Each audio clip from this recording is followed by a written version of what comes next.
আমি বলি এটা আমরা ওনাদেরকে বলেছিলাম আমাদের এখানে যে কাজকর্ম অর্থমন্ত্রক ট্রেজারি সব কিছু থেকে পাস হয়ে এটা দিল্লি আছে। দিল্লিতে যে জায়গা থেকে এটা পাস হয় সেই জায়গায় এটা আটকে আছে। আমাদের 82টা গ্রুপ ছিল ব্যাচ, এই ব্যাচের মধ্যে একটা ব্যাচ আমরা শুনেছি পেয়েছে এবং ওরা আমাদেরকে কনফার্মও করেছে। আমরা ভেবেছিলাম যে এটা স্টার্ট হয়ে গেছে, কিন্তু দেখতে পেলাম যে 1-2 দিন পর মানে আবার বন্ধ আছে। তো আমরা আমাদের 2 জন অফিসারকে দিল্লিতে রেখেছি, ওইখানে ওরা এটা সর্ট আউট করার চেষ্টা করছে।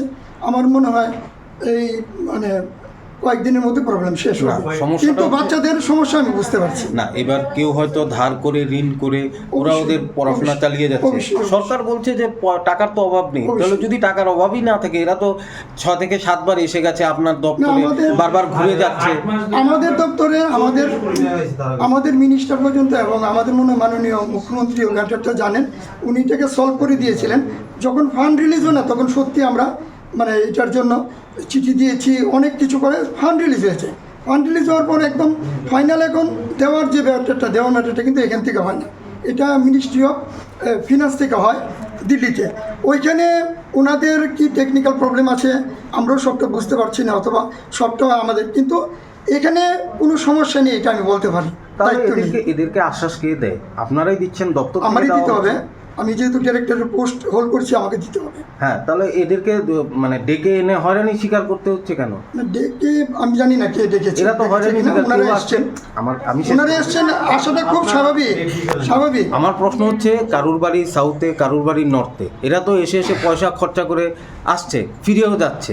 এরা যদি সমস্যার সমাধান নাই হয় তাদেরকে কেন মিথ্যে আশ্বাস দেওয়া হয়? সবাই ভেবে না এসে আমাদের সঙ্গে টেলিফোনে যোগাযোগ করে, আমি ওনাদেরকে আমার নাম্বারও দিয়েছি, আমি কেউ ফোন করলে সঙ্গে সঙ্গে ধরতে না পারলে আমি পরেও ফোনে কথা বলেছি। জানি না এখানে যারা আছে তারা ওনারা আমার সঙ্গে কথা বলেছেন কিনা কেউ, অথবা আমি মেসেজ দিয়ে উনি মেসেজে জানতে চাইলে আমি বলে দিচ্ছি, কিন্তু এক্স্যাক্টলি এক্ষুনি কালকে দেওয়া যেতে পারে এরকম কোনো কথা মানে আমি এখন পর্যন্ত বুঝতে পারছি না। আমার অফিসাররা বিকালবেলা যেটা জানাবে সেটার উপর ভিত্তি করে কিছু বলা যাবে, কিন্তু আপনাদের যে স্কলারশিপ এটা ফাইনাল স্টেজে আছে, আমি এতটুকু বলতে পারি। 7050 স্কলারশিপ ফাইনাল স্টেজে ছিল। এখন আসলে কি কথা বলতে গিয়ে আমিও হয়ে যাচ্ছি, মানে খুব কষ্ট লাগছে।